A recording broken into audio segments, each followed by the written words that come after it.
Welcome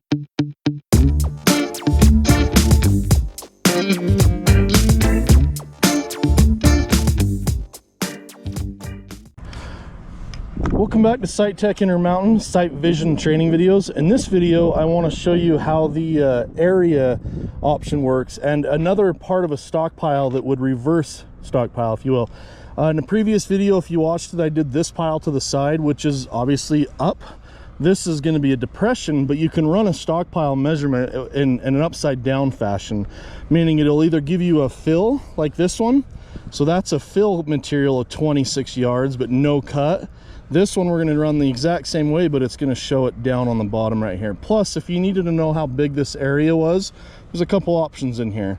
So if you swipe up on that menu there, we've got two options in here that we can do.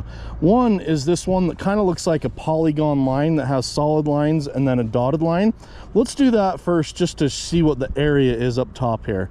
So I'm going to hit that, and I can do either GPS or LiDAR. We're going to go ahead and shoot a couple of GPS, show you both ways. So I'm going to set up right here. I'm going to just level up close, hit my first point, and just systematically go and take shots all the way around the rim, just as if you would with any other GPS receiver.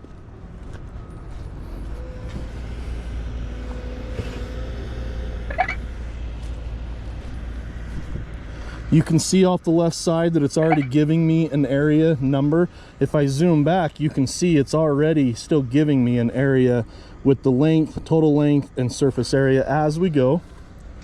But I don't really need to know until the very end, so we'll go ahead and take some more. As soon as we get back here, you can kind of step back and see the rim right there all the way around the top. If I hit this arrow to the right, that one's going to allow us to give it a name. We'll just leave it line 1. And now it's done. I'm not tied to it anymore. So if I touch on it, now it's going to give me a total length of 59, almost 60 in a surface area. This one would be helpful, not for what I just showed you, but maybe to go out and measure in a parking lot, an area that was paved, some soft spots, whatever it may be. So let's go ahead and click on this and show you that you can delete it or leave it, and you can go to your layers and just turn off areas. As soon as you've done an area, I can just turn off that layer inside here. So we'll go ahead and just turn it on just to get rid of this one and delete it. Now let's show you the stockpile option again. So stockpile, we're going to go ahead and take some shots around the outside right here and do kind of the same thing.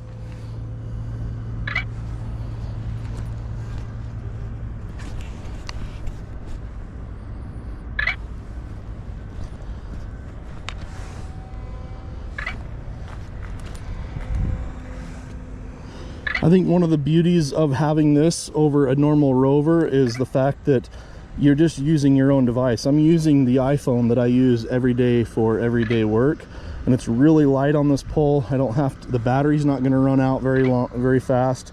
I can still do all my daily work with it along with this. So now that I've shot all the way around the outside, you can see I'm still tied to it until I hit this arrow, which means now it wants to shoot down in the hole. So I'm going to change the transparency a little bit.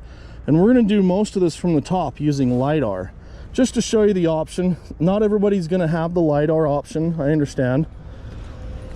But as soon as it turns white and not red, it's allowing me to actually take the shot.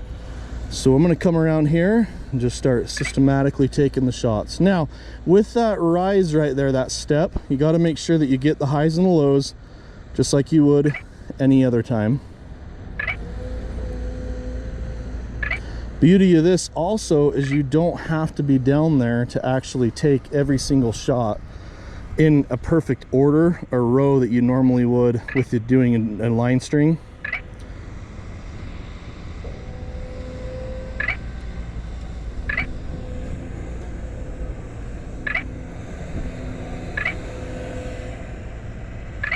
I'll jump down here just to kind of show you what it's looking like as we do it. I'll just take some more along this bank here.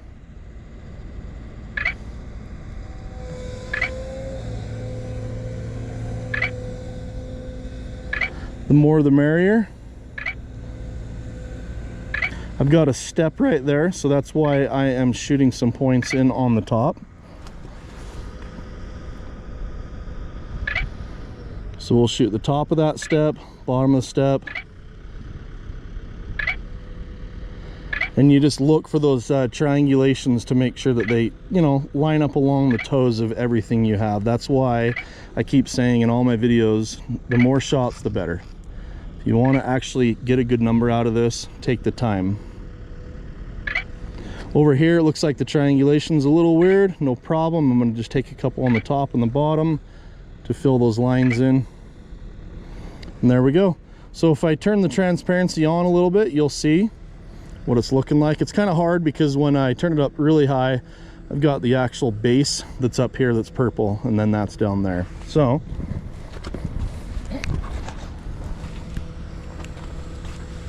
once we're done, go ahead and hit that check mark. Just like I said, this will be pile. This is the default because of the last one I did, but we're going to go ahead and change that to the hole. One, hit done and finish. Now it's a done pile. You can see I've got the stockpile that came out of here and the hole. So let's go ahead and click on it and see how close. Right there we've got 16 cubic material, or cubic yards material, which you're wondering probably, well, why, if it's the same material, why am I 16 there and there's 26? That alone right there, ladies and gentlemen, is the difference between hard cut material and a fluff pile. So when you're normally doing stockpiles, at least with Siteworks even, that's why I'd ask you, do you want to put an expansion or a shrinkage in there? Just for that reason right there. So anyways, that's how you would do a stockpile on an area in a scenario like this, and turn on up and down your transparencies. Thank you for watching this video from SiteTech Intermountain on depressions, areas, and checking materials between stockpiles and holes.